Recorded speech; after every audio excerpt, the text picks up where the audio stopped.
All right, so here's the reality, y'all. Here's the reality. Yo, what's up, Rando? I did not want to give this game shit. I did not want Capcom to dig themselves out of the hole that they put themselves in. Okay? I didn't want to do it. I didn't want to concede that they actually could make a good fighting game again. One that was better than anything I'd ever played. As you all know, as of 2021, I have been on an alysis journey. I still think Persona 4 Arena and Guilty Gear Strive and Guilty Gear Zard are like some of the best fighting games ever. You know, hopefully Zard gets rollback by the end of the year. It's been like a fucking journey, and I really saw myself only playing Guilty Gear or alysis games and like multiverses. That was it. Even though I knew Street Fighter 6 was coming, I was like, it'll probably be not that exciting. There's no way. They'll probably just continue to milk these what kind of lingo do I use here? I don't want to offend anybody, because like I used to be a Street Fighter 6 or Street Fighter person too. I don't even know what to call it. I guess you call them fans. I just thought they would just continue to milk their fan base, as you know, most of these AAA studios do these days. And so here I am watching Maximilian give us all this information in just the version 0.1 of this game. I'm also paying very close attention to their marketing strategy as a content creator. And it is safe to say Capcom has pulled themselves out of that fucking hole that they were in like, you know, 2012, 2000, I guess you could say 16, 17 era. Man. So first off, right, I don't know why the game didn't look that pretty to me on my computer until I thought about it. I actually have a 27-inch monitor, and it kind of stretches 1080p out a bit. So I actually ended up watching what you guys are seeing here on our 4K TV in the living room, and then the game just like fucking visually started to make a lot more sense to me. I'm still not a fan of the HUD, but the characters actually look really good, because the character models were the only thing I had an issue with. Like the aesthetic, the art direction, all that was fantastic. I'm totally a-okay with that. Seems very Street Fighter of them to do. They always try to do something different each time. I was like, whatever. But when I actually got a chance to see this gameplay in 4K properly, I was like, oh shit, this game's kind of gorgeous, right? And I mean, just look at Ryu's muscles. Like, you can literally see him flexing. I don't know how the fuck they pulled that off, but just the graphical fidelity is already top notch. And then, if you haven't already noticed, they've kind of been the kings of I guess you could say, I mean, I would even say video game music. I mean, MegaMan's got bangers, right? Devil May Cry's got bangers. Street Fighter's got bangers, right? Marvel vs. Capcom bangers. So I don't know how I forgot that they actually know how to make really good fucking music. But this Chun-Li theme reminded me that they're kind of the messiah whenever they choose to be. So they got me on the music. They got me on the graphical fidelity. But what about the gameplay? What about the gameplay, right? We hear all this stuff about drive mechanics, but how does it actually play? And the fact that the drive gauge, the little green bar under the health bar, actually works in tandem with your defensive mechanics too, as opposed to them being two separate entities like there usually are, makes things really interesting. And since you also have access to all that resource right from the beginning of the round, right? You get to just kind of get the fuck in there for frame one. Some of my favorite fighting games, Injustice 2, you have to build meter. Any version of Guilty Gear, you have to build meter. Now, in Zard, right, you only needed 25 to really do gross shit, but you still had to build up to 25, and clearly 50 was where like the gross shit was, right? Strive, you have to build meter. I know in season 2 they made it to where you get like, you know, you can save your meter as you're using it, but like ultimately it's not like you're probably still only going to use the RC maybe twice per round with these changes once people get really good at it. But the fact that I can use I think EX costs 2, right? I can use 3 EX moves right out the gate in tandem with multi-hitted armor, drive impact, drive parry, which builds me meter and activates frame 1. Then we got V reversal. Hopefully it's not shit this time. Hopefully it just fucking works. There's just so much that you can fucking do right out the gate. And I think that just makes the game more fun, right? But then I gotta look at some of these kits. And I'm sure you guys have seen the Maximilian video breakdown. And these kits seem extremely loaded. Like loaded. Like my boy Ryu's out here creating plus frames. I mean, not like he couldn't do that before, but like, you know, it wasn't anything like, he didn't have a special move just like, yeah, you're plus now, right? That's really neat. Jamie seems like a goddamn monster. I don't know what the fuck they were thinking. I don't know what the fuck Luke does, because, you know, I refuse to accept that Street Fighter V actually exists. But the average character power level is also higher, so we're having more fun on average. We get very powerful system mechanics, and then our characters stronger than they were before. But that's not all. That's not all. I don't know if you guys noticed, but those are Street Fighter 3 dashes. Those ain't no miniature motherfucking dashes, right? When you go forward and backwards, even with someone like Ryu, like, you're schmoovin'. You're schmoovin'. I don't think you can cancel them mid-animation or anything like that, which, you know, that's not what you're allowed to normally do in Street Fighter. But just being able to see how effective shimmies are going to be, and speaking of shimmies, walk speed is slightly higher than SF5, which again doesn't exist. But I like the walk speeds too, and something like walk speed can be changed over time with enough feedback, and meter is going to be changed too. But the level of interactions, I'm playing the game in my head because we know a lot. Like, this is a lot more than enough information, right, for us to start playing the game, you know, playing Theory Fighter in our head. And I'm having a fucking fantastic time, and not in a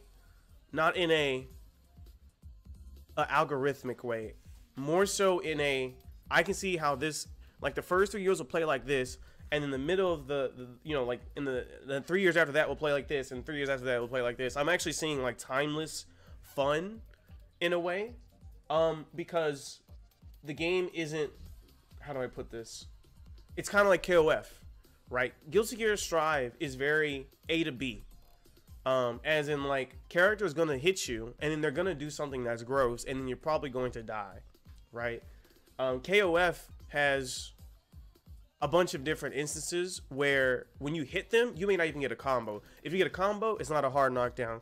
Even if it's a hard knockdown, right, you can, without a proper safe jump, you're kind of screwed. Your pressure is not guaranteed, right? And even so, even if you do get a safe jump, you may be locking out certain options, but all you get is that safe jump. Like, you just get a few plus frames. After that, you know, you still got guard cancel attacks, right? People still have crazy shit like Isa's parry. It's crazy, right? Like, you can summon armor, right? It's just kind of crazy. This game reminds me of that in a way where it won't get super flowcharty because the system mechanics will kind of refrain the game from doing that. But also, it won't get very RPS-y either. I think especially coming from like Dragon Ball and Arxis games, at first when I saw this gauge system, I was like, huh, is it gonna get very RPS-y and neutral? And then I thought about it, I was like, no, it definitely will not. It definitely will not, actually. People will start building anti-system mechanic tools, but even those will have limitations. That's how I feel about it. Of course, these are just my first impressions based off the gameplay. I don't even think I want to play it until the full thing's ready. I don't want to spoil myself, but I can see the longevity of the game in the gameplay. So they killed it on the music, they killed it on the gameplay. We already know. We all play Street Fighter. We probably enjoy these characters, or these characters are associated with like meaningful memories, right? Most people, I would assume, that are at least my age. I'm 27, and maybe even slightly younger, may even like fuck with Street Fighter because like you were just always around. So we already have these connections and these experiences with these characters. So like as soon as we pick someone, it's gonna click, right? We're gonna have a couple new characters. I know y'all saw the leaks. I saw the leaks. Everyone looks fucking dope, dude. Just look how good Ryu looks, and imagine what Akuma's gonna look like. Like, oh my fucking god, he's going to kill it. And like, since everyone's aging now, no telling how he's gonna sound. He already sounds like a literal fucking demon. I wonder what happens now. Like, how will his voice be then? It's gonna be fucking sick. Shit. But that's not even where it stops, right? Because, you know, Guilty Gear has good music. It looks pretty. It has pretty good gameplay, right? But what did I fucking tell y'all? What is the next evolution for fighting games that has been way long overdue? Content, yes, but more so maximizing the social component. People play games with people. People want to play with other people. I don't give a fuck. The game could be completely terrible. People don't give a shit. League of Legends, godforsaken game. Do not fucking play it. But you know what? It's the only game out there where you can play over 160 characters, but more importantly, you can play that many characters with up to 4 homies. 4 fucking homies, right? So you get like your own individual experience, but then you also get, you know, like a team experience or even a community experience, right? It's a nice blend. I think one of the best metaphors, I guess, or analogies, I guess you would say, for League of Legends, they were like, yeah, so take the Diablo 2 experience and then minimize it to like 40 minutes. This person said this back in season 5. And I didn't really get what that meant, but now I kind of get it, right? If you play League, you get it too. But going back to the social component, you know it's huge. You know it's huge. And you want to know how you know it's huge? You can go watch anybody who live streamed the Multiverses closed alpha about a month ago, right? The second your duo would get off for the day, whoever you were dueling with, or if you didn't have anybody to duel with, you had access still to labbing your fucking character, which you should definitely do, but you probably didn't because the game's so goddamn funny. You find a match in seconds, right? You could also queue up by yourself, right? For 1v1s or 2v2s. You know what most people did? I know what I did, and I know what I saw a lot of people do. They got the fuck off because people want to play games with their friends, or at the very least with somebody else. I guarantee you people who, like if their duo got off, they sure as hell didn't queue it for single mode. They queue it for duo mode, even if they had to play with a Randy. People just, whether they want to admit it or not, people like people. And I'm talking about like, you know, I'm not talking about the people, I'm not talking about like the fucking Smash pros, right? Like, of course, they'll fucking probably go do singles because, you know, I don't know, because they just like competing. That just makes sense. They're used to that, right? Multiverses just put us in a 2v2 space, which is really, really cool. So I'm sure that transition will take place. But more importantly, like, just go watch a live stream and go see what happens when they don't have someone to play with. There's just media. You can see the fucking resistance. Their body's like, fuck. You know, because that's the thing about fighting games. It's like, you don't want to go into the fray by yourself. Nobody wants to do that. Like, you know, like there's only a certain small percentage of people who actually want to do that. And that's why, like, the most watched sports and the most played sports are team sports. Not to say individual sports aren't fucking cool. I fucking love fencing. Judo looks cool. I don't know what the fuck's going on. But, like, you know, when you see people work together and pop off and working with other people and popping off and, like, you guys synergize, you don't have to even say anything and the play just works. Like, you're on the same wavelength. Like, that's just a very unique experience. It's very human. And it really speaks to human nature, whether people don't want to admit it or not, which is people need people at the end of the day. I don't think we've transcended that requirement at all. So bringing us back to Street Fighter 6, I noticed something when Max was in the little main menu mode. So give me a second to find it. Because if what I think is going to fucking happen here actually does happen, it's over. And when I say it's over, I mean, I'm going to look at all my Arxis games and be like, we had a good run. And just gone. I'm gone. Because I already know Project L's going to do it. I already know Project L's. They're not stupid. But if Capcom does it too, again, the standard gets so high. And where our time on this earth is finite, why the fuck would you waste your time with an inferior experience? You want to go down nostalgia lane, go ahead. But, like, as a competitor, as a content creator, or someone just casually wants to play a fucking fighting game, why the fuck? It just doesn't make any sense. It just makes no sense to do something that's not on the same level. It just doesn't make any sense. Okay, so here's where it all ended for me. Here's when I actually was about to write a letter to Arxis, and I said, you did great. Your rollback was good. Your lore is fantastic. The music's top notch, but you did not provide us with a number of multiplayer experiences. Why there not skins in the game? Why it's taking an hour to communicate with the server? Where's the frame data? Why wasn't crossplay? Like in there, like I was about to just start going off when I saw this. So you'll see under the versus screen, you'll see one-on-one. Under that, you'll see team battle. There's 2 ways to interpret this. If there's additional, let me know. This is either one person is controlling 3 characters or a number of characters, could be 2, could be 3, KOF style essentially, right? Or this is the 2v2 mode. And what I mean by that is each player is controlling a character. Similar, you would just call it tag. Let's just call it tag. This is probably the tag mode, okay?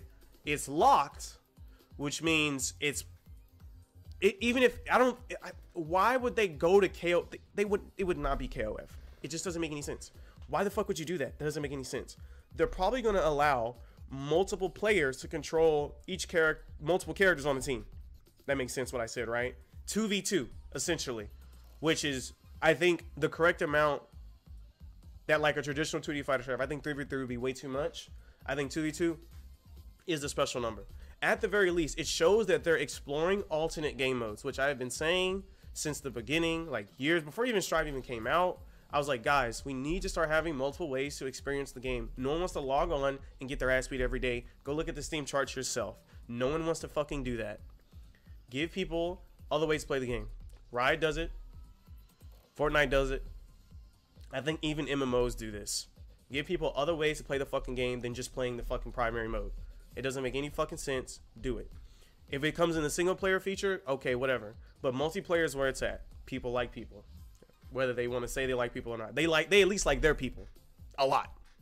Right? So we see the team battle right there. Even if that particular selection does not bring you to the mode that I'm talking about, where each, it's 2 players on one side versus 2 players on the other side, which they've already done it in Cross Tekken. Look to the right. Special match. If it's not there, then it's over there. There's just no way. There's just no way. So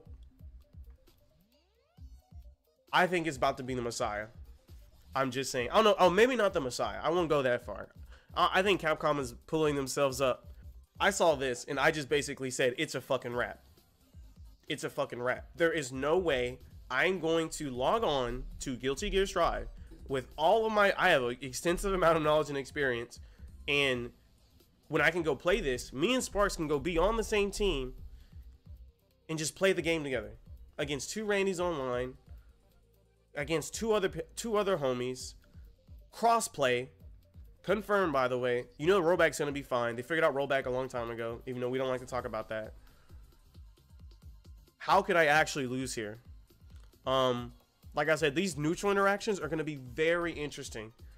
Daigo is going to go crazy, bonkers, with characters we already know and love. The only thing that can set this game back is the fact that they put a $70 price tag on it, which they probably will, because let's be honest, you're going to pay for it. So the second thing that could hurt them is the minimum spec requirements are very, very high. Because I don't see this game looking pretty at all on a PS4. And there's not like graphic options or anything, right, on console. This to me feels like a PS5, Xbox Series X. That's the name of it, right? In a PC game. I don't know about y'all, but I don't know where the hell you get a PS5 these days. And I ain't even talking about where do you find one. I'm like, I know I'm broke. I don't know about y'all, but that gas is fucking out of control. I know everybody else broke too. So then it's like, okay, well, I play on PC. Like, if you guys are in the chat, you probably play on PC. You play on PC. So